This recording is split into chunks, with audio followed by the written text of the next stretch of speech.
Está começando Direto ao Ponto, um programa de perguntas e respostas.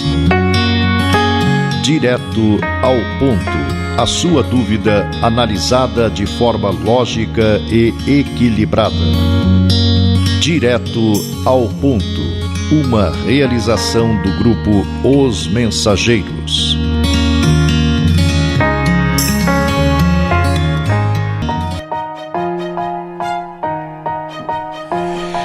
Alô amigos, aqui estamos para conhecer as respostas que a vida procura perante as dúvidas e conflitos apresentados pela vida na visão filosófica, científica e religiosa do Espiritismo. Indo direto ao ponto, vamos à primeira pergunta do programa de hoje. Se Deus está em toda parte, por que não o vemos? Por serem limitadas as percepções dos nossos órgãos visuais, elas nos tornam inaptos à visão de certas coisas, mesmo materiais. Alguns fluidos nos fogem totalmente à visão e aos instrumentos de análise. Vemos os efeitos da peste, mas não vemos o fluido que a transporta. Vemos os corpos em movimento sob a influência da força de gravitação, mas não vemos essa força. Os nossos órgãos materiais não podem perceber as coisas de essência espiritual. Unicamente com a visão espiritual é que podemos ver os espíritos e as coisas do mundo imaterial. Somente a nossa alma, portanto, pode ter a percepção de Deus. Dar-se-á que ela o veja logo após a morte? A esse respeito, só as comunicações de além-túmulo nos podem instruir. Por ela, sabemos que a visão de Deus constitui privilégio dos mais depuradas almas. E que bem poucas, ao deixarem o envoltório terrestre, se encontram no grau de desmaterialização necessária a tal efeito. Algumas comparações vulgares o tornarão facilmente compreensível. Uma pessoa que se ache no fundo de um vale envolvida por uma densa bruma não vê o sol. Entretanto, pela luz difusa percebe que está fazendo sol. Se dispõe a subir a montanha, à medida que for ascendendo, o nevoeiro se irá tornando mais claro, a luz cada vez mais viva. Contudo, ainda não verá o sol. Quando começa a percebê-lo, ainda está velado, pois basta o mais leve vapor para enfraquecer o seu brilho. Só depois que se haja elevado acima da camada brumosa e chegado a um ponto onde o ar esteja perfeitamente límpido, ela o contemplará com todo o seu esplendor. Dá-se outro tanto com aquele que tivesse a cabeça envolta em vários véus. A princípio não vê absolutamente nada. A cada véu que se retira, distingue um clarão cada vez mais nítido. Apenas quando desaparece o último véu é que percebe as coisas claramente. Também se dá o mesmo com um licor carregado de matérias estranhas. De começo fica turvo. A cada destilação, sua transparência aumenta. Até que, estando completamente depurado, adquire perfeita limpidez. E não apresenta nenhum obstáculo à visão. Assim é com o espírito. O envoltório perispirítico, conquanto nos seja invisível e impalpável, é com ele, em relação à verdadeira matéria, ainda grosseira demais para certas percepções. Ele, porém, se espiritualiza à medida que o espírito se eleva em moralidade.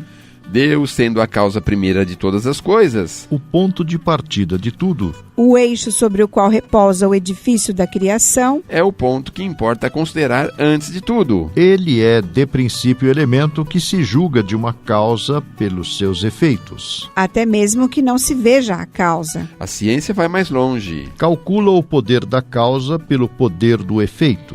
E pode mesmo determinar a natureza. É assim, por exemplo, que a astronomia conclui a existência de planetas em regiões determinadas do espaço. Pelo conhecimento das leis que regem o movimento dos astros, tem-se procurado e tem-se encontrado os planetas que se pode, em realidade, dizer-se que tenha sido descoberto antes de ter sido visto. Numa ordem de fatos mais vulgares, está-se mergulhado em um denso nevoeiro. À claridade difusa, julga-se que o sol está sob o horizonte, motivo pelo qual não se vê o sol. Se um pássaro cortando o ar é atingido por um chumbo mortal, julga-se que um hábil atirador o tenha ferido, embora não se veja o atirador.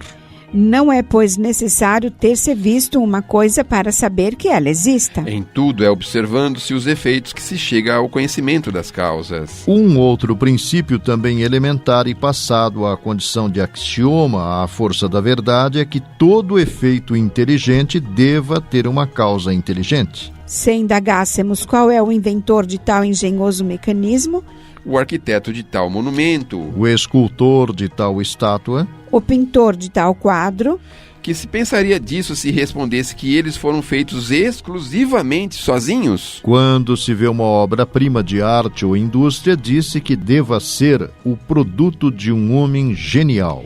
porque uma alta inteligência deve presidir a sua concepção. Julga-se nada menos que um homem deva fazê-lo. Porque se sabe que a coisa não está abaixo da capacidade humana. Mas não vira a pessoa pensar de dizer que ela saiu de um cérebro de um idiota ou de um ignorante. E ainda menos que seja o trabalho de um animal, o produto do acaso. Por toda parte se reconhece a presença do homem pelas suas obras. Se abordar uma terra desconhecida, seja ela um deserto, E que aí se descubra o menor vestígio de trabalhos humanos. Conclui-se que criaturas humanas habitaram esta região. a existência dos homens antediluvianos não se provaria somente por fósseis humanos. Mas também e com toda certeza pela presença nos terrenos dessa época de objetos trabalhados pelos homens. Um fragmento de vaso, uma pedra talhada, uma arma, um tijolo bastariam para atestar sua presença. Pela rusticidade ou pela perfeição do trabalho, reconhece-se o grau da inteligência e evolução dos que o tenham realizado. Se, pois, encontrando em um país habitado exclusivamente por selvagens, descobrir-se-á uma estátua digna de Fídias. Hesitar-se-á em dizer que os selvagens, sendo incapazes de tê-la feito, ela deva ser obra de uma inteligência superior à destes selvagens. Pois bem, lançando seus olhos em torno de si, sobre as obras da natureza, Observando a providência, A sabedoria, a harmonia que presidem as obras, reconhece-se que não existe nenhuma que não ultrapasse mais alto porte da inteligência humana. já que o maior gênio da terra não teria criado o menor talo de erva. desde que a inteligência humana não as pode produzir, é porque são produtos de uma inteligência superior à da humanidade. Essa harmonia, essa sabedoria, estendendo-se desde o grão de areia, a pústula, até os astros inumeráveis que circulam no espaço, é preciso concluir que essa inteligência envolva o infinito. A menos que se diga que haja efeito sem causa. Estamos apresentando Direto ao Ponto. Ouço, vez ou outra, que as situações que enfrentamos estão subordinadas à lei do karma. O que isso significa? Karma, expressão vulgarizada pelos hindus em sânscrito, quer dizer ação, a rigor designa causa e efeito, de vez que toda ação ou movimento deriva de uma causa ou impulsos anteriores. Para nós, expressará a conta de cada um, englobando os créditos e débitos que, em particular, nos digam respeito. Por isso mesmo, a conta dessa natureza, não apenas catalogando e definindo individualidades, mas também povos e raças, estados e instituições. Para melhor entender o karma ou conta do destino criada por nós mesmos, convém lembrar que o governo da vida possui igualmente o seu sistema de contabilidade, a se lhe expressar no mecanismo de justiça inalienável. Se no círculo das atividades de nossa realidade material qualquer organização precisa estabelecer um regime de contas para basear as tarefas que lhe falem a responsabilidade, a casa de Deus, que é todo o universo, não viveria igualmente sem ordem. A administração divina, por isso mesmo, dispõe de sábios departamentos para relacionar, conservar, comandar e engrandecer a vida cósmica. Tudo pautando sob a magnanimidade do mais amplo amor e da mais criteriosa justiça. Nas regiões espirituais superiores e cada planeta entregue à inteligência e à razão, Ao trabalho e ao progresso dos filhos de Deus, fulguram os gênios angélicos. Estão encarregados do rendimento e da beleza, do aprimoramento e da ascensão da obra excelsa, com ministérios apropriados à concessão de empréstimos e moratórias, créditos especiais e recursos extraordinários a todos os espíritos encarnados ou desencarnados que os mereçam em função dos serviços referente ao bem eterno. E nas regiões atormentadas, varridas por ciclones de dor regenerativa, temos os poderes competentes para promover a cobrança e a fiscalização, o reajustamento e a recuperação de quantos se fazem devedores complicados ante a divina justiça. Poderes que têm a função de purificar os caminhos evolutivos e circunscrever as manifestações do mal. As religiões na Terra, por esse motivo, procederam acertadamente, localizando o céu nas esferas superiores e situando o inferno nas zonas inferiores. Nas primeiras encontramos a crescente glorificação do universo e nas segundas a purgação e a regeneração indispensáveis à vida, para que a vida se acrisole e se eleve ao fulgor dos cismos. Em assuntos da lei de causa e efeito, é imperioso não esquecer que todos os valores da vida, desde as mais remotas constelações à mais mínima partícula subatômica, pertencem a Deus, cujos inabordáveis desígnios podem alterar e renovar, anular ou reconstruir tudo o que está feito. Somos simples usufrutuários da natureza que consubstancia os tesouros do Senhor com responsabilidade em todos os nossos atos, desde que já possuamos algum discernimento. O espírito, seja onde for, encarnado ou desencarnado, na terra ou noutros mundos, gasta em verdade o que lhe não pertence, recebendo por empréstimos do Eterno Pai os recursos de que se vale para efetuar a própria sublimação no conhecimento e na virtude. Patrimônios materiais e riquezas da inteligência, processos e veículos de manifestação, tempo e forma, afeições e rótulos honoríficos de qualquer procedência são de propriedade do Todo Misericordioso, que nos concede a título precário a fim de que venhamos a utilizá-los no aprimoramento de nós mesmos. Desde o elétron aos gigantes astronômicos da tela cósmica, tudo constitui reservas das energias de Deus que usamos em nosso proveito por permissão dele. De sorte a promovermos com firmeza nossa própria elevação à sua majestade sublime. Dessa maneira é fácil perceber que, após conquistarmos a coroa da razão, de tudo se nos pedirá contas no momento oportuno. Mesmo porque não há progresso sem justiça na aferição de valores. No mundo, o homem inteligente deve estar farto de saber que todo conceito de propriedade exclusiva não passa de simples suposição. Por empréstimo, sim, todos os valores da existência lhes são concedidos pela providência divina por determinado tempo. De vez que a morte funciona como juiz inexorável, transferindo os bens de certas mãos para outras. E marcando com inequívoca exatidão o proveito que cada espírito extrai das vantagens e concessões que lhe foram entregues pelos agentes da infinita bondade. Aí vemos os princípios de causa e efeito em toda a força de sua manifestação. O bem é o progresso e a felicidade, a segurança e a justiça para todos os nossos semelhantes. E para todas as criaturas de nossa estrada, aos quais devemos empenhar as conveniências de nosso exclusivismo, mas sem qualquer constrangimento por parte de ordenações puramente humanas que nos colocariam em falsa posição no serviço, por atuarem de fora para dentro, gerando muitas vezes em nosso cosmo interior, para nosso prejuízo, a indisciplina e a revolta.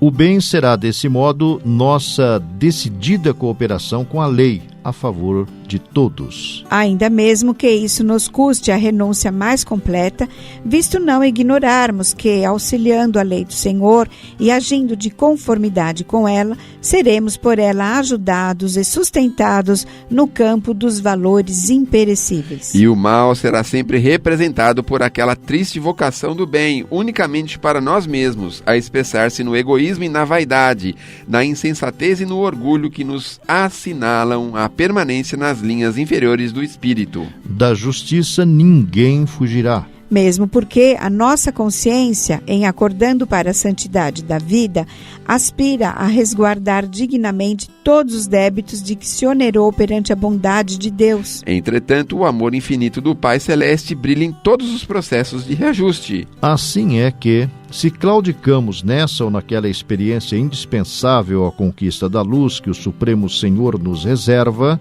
é necessário nos adaptemos à justa recapitulação das experiências frustradas, utilizando os patrimônios do tempo. Figuremos um homem acovardado diante da luta, perpetrando o suicídio aos 40 anos de idade no corpo físico. Esse homem penetra no mundo espiritual sofrendo as consequências imediatas do gesto infeliz. Gasta tempo mais ou menos longo, segundo os atenuantes e agravantes da sua deserção, para recompor as células do veículo perispirítico. Logo que torna a merecer o prêmio de um corpo carnal na esfera humana, dentre as provas que repetirá, naturalmente se inclui a extrema tentação ao suicídio. Na idade precisa em que abandonou a posição de trabalho que lhe cabia. Porque as imagens destrutivas que arquivou em sua mente se desdobrarão diante dele através do fenômeno que podemos chamar circunstâncias reflexas, dando aso a recônditos desequilíbrios emocionais que o colocarão, logicamente, em contato com as forças desequilibradas que se lhe ajustam ao temporário modo de ser. Se esse homem não houver amealhado recursos educativos e renovadores em si mesmo pela prática da fraternidade e do estudo, de modo a superar a crise do inevitável, muito dificilmente escapará ao suicídio de novo. Porque as tentações, não obstante reforçadas por fora de nós, começam em nós e alimentam-se de nós mesmos. Você está ouvindo Direto ao Ponto, uma realização do grupo Os Mensageiros. Algumas pessoas dizem que não gostam de determinada pessoa porque seus fluidos não batem. É possível? As antipatias instintivas provêm também muitas vezes de relações anteriores. Esses sentimentos podem ainda ter outra causa. O perispírito irradia ao redor do corpo, formando uma espécie de atmosfera impregnada das qualidades boas ou más do espírito encarnado. Duas pessoas que se encontram experimentam pelo contato desses fluidos a impressão sensitiva, a impressão que pode ser agradável ou desagradável. Os fluidos tendem a confundir-se ou repelir-se segundo sua natureza semelhante ou dessemelhante. É assim que se pode explicar o fenômeno da transmissão do pensamento.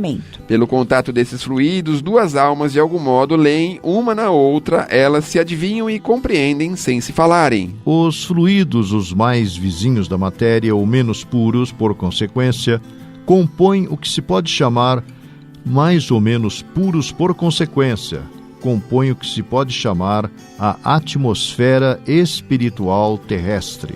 É neste meio, onde se encontram igualmente diferentes graus de pureza, que os espíritos encarnados e desencarnados da Terra tiram os elementos necessários à economia de sua existência. Esses fluidos, mais ou menos sutis e impalpáveis que sejam para nós, não são menos de uma natureza grosseira comparativamente aos fluidos etéreos das regiões superiores. É o mesmo com a superfície de todos os mundos, salvo as diferenças de constituição e as condições de vitalidade próprias a cada um. Quanto menos a vida seja material, menos os fluidos espirituais têm afinidade com a matéria propriamente dita. A qualificação de fluidos espirituais não é rigorosamente exata, já que, em definitivo, é sempre a matéria mais ou menos quintessenciada. Só há realmente de espiritual a alma ou o princípio inteligente. Designa-se-os assim por comparação, e em razão, sobretudo, da sua afinidade com os espíritos. Pode-se dizer que é a matéria do mundo espiritual, eis porque os chamamos de fluidos espirituais. Quem conhece a constituição íntima da matéria tangível? Ela talvez só seja compacta em relação a nossos sentidos. E o que o provocaria e provaria é a facilidade com a qual ela é atravessada pelos fluidos espirituais e os espíritos aos quais ela não faz obstáculos senão como corpos transparentes, não sendo a luz. A matéria tangível, tendo por elemento primitivo o fluido cósmico etéreo, deve poder, em se desagregando, retornar ao estado de eterização. Como o diamante, o mais duro dos corpos, pode se volatizar em gás impalpável. A solidificação da matéria é, em realidade, apenas um estado transitório do fluido universal que pode retornar a seu estado primitivo quando as condições de coesão deixam de existir. Quem sabe mesmo se, ao estado de tangibilidade, a matéria não seja suscetível de adquirir uma sorte de eterização que lhe daria propriedades particulares? Certos fenômenos que parecem autênticos tenderiam a lhe fazer supor. Só possuímos ainda os primeiros passos do mundo invisível. E o futuro nos reserva, sem dúvida, o conhecimento de novas leis que nos permitirão compreender o que é ainda para nós um mistério. O perispírito, ou corpo fluídico do espírito, é um dos produtos do fluido cósmico. É uma condensação deste fluido em volta de um centro de inteligência ou alma. Viu-se que o corpo carnal tem igualmente seu princípio neste mesmo fluido, transformado e condensado em matéria tangível. No perispírito ou corpo espiritual, a transformação molecular se opera diferentemente porque o fluido conserva sua imponderabilidade e suas qualidades etéreas. O corpo perispiritual e o corpo somático têm, pois, suas fontes no mesmo elemento primitivo. Um e outro são da matéria, contudo, sob dois estados distintos. Os espíritos tiram seu perispírito do meio de onde se encontram. Isto é, que este envoltório é formado dos fluidos ambientais. Disso resulta que os elementos constituintes do perispírito devam variar conforme os mundos. Júpiter sendo dado como um mundo muito avançado comparativamente à Terra, onde a vida corporal não tem a materialidade da nossa, os envoltórios perispirituais devem ser aí de uma natureza infinitamente mais quintessenciado que os da Terra. Ora, da mesma forma que não podemos existir neste mundo com nosso corpo carnal, nossos espíritos não poderiam nele penetrar com seu perispírito terrestre. Abandonando a terra, o espírito aí deixa seu envoltório fluídico e veste um outro apropriado ao mundo para onde deva ir. A natureza do envoltório fluídico é sempre correlata com o adiantamento moral do espírito. Os espíritos inferiores não podem trocá-lo ao seu capricho. E, por consequência, não podem, à vontade, transportar-se de um mundo para outro. Eis porque o envoltório fluídico, embora etéreo e imponderável em relação à matéria tangível, é ainda deveras pesado. Salvo se possa exprimir assim em relação ao mundo espiritual, por lhe permitir ao sair do seu meio. É preciso enfileirar nessa categoria aqueles que, pois o perispírito seja assaz grosseiro, para que eles o circundem com seu corpo carnal. E que, por esse motivo, creiam-se sempre vivos. Estes espíritos, e em grande o seu número, ficam na superfície da terra com os encarnados, crendo sempre vagar com suas ocupações. Outros, um pouco mais desmaterializados, não o são, todavia, capazes de se elevar acima das regiões terrestres. Os espíritos superiores, ao contrário, podem vir aos mundos inferiores e até neles encarnarem-se. Eles aurem nos elementos constituintes do mundo onde penetram os materiais do envoltório fluídico ou carnal, apropriado ao meio onde se encontram. Fazem como o grande senhor que deixa suas roupas douradas para se vestirem momentaneamente de veste grosseira, sem deixar de ser o grande senhor. É assim que os espíritos de ordem mais elevada podem se manifestar aos habitantes da terra. Ou encarnar-se em missões entre nós. Estes espíritos trazem com eles não o envoltório, mas a lembrança, por intuição, das regiões de onde vieram e que vêm pelo pensamento. São videntes entre os cegos. Direto ao ponto em 1 minuto.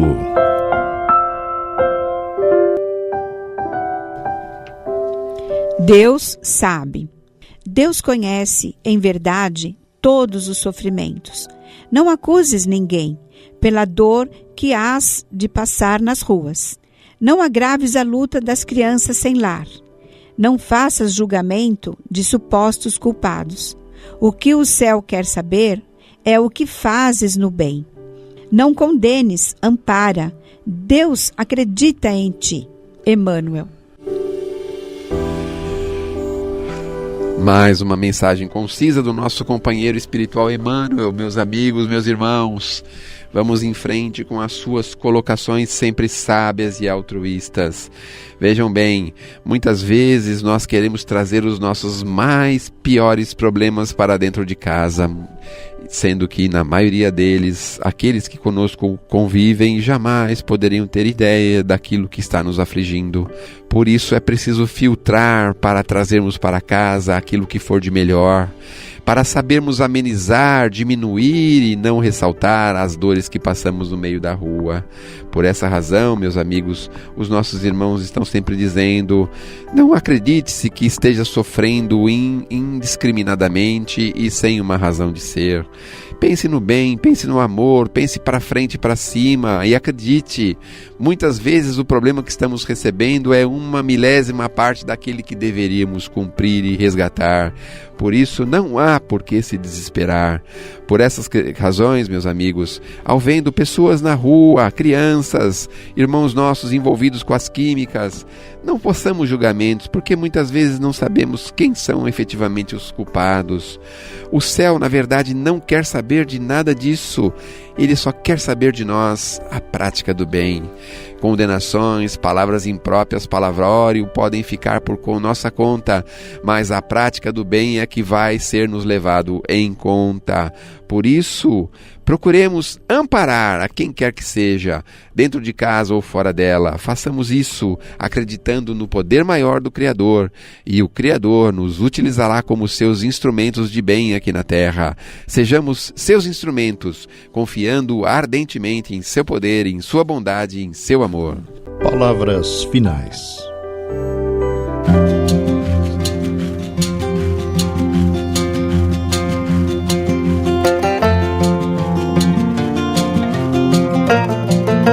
O Grupo Espírita Os Mensageiros é uma entidade dedicada à difusão da mensagem espírita, sobretudo as recebidas pelo médium Francisco Cândido Xavier, e atua de forma absolutamente gratuita, tanto no Brasil como no exterior. Publica também o jornal Os Mensageiros. O Grupo Espírita Os Mensageiros tem também o seu braço social, a AME, que mantém atividades sociais no Glicério e em Carapicuíba, além de Piedade. Venha conhecer-nos. Escreva-nos para se inteirar das demais atividades do grupo, enviando-nos sua correspondência para a Caixa Postal 522, CEP 01031 970, São Paulo, São Paulo, ou pelo endereço eletrônico mensageiros@mensageiros.org.br. Escreva, enviando-nos suas dúvidas, manifestando comentários ou opiniões. Na próxima semana convidamos você para irmos direto ao ponto.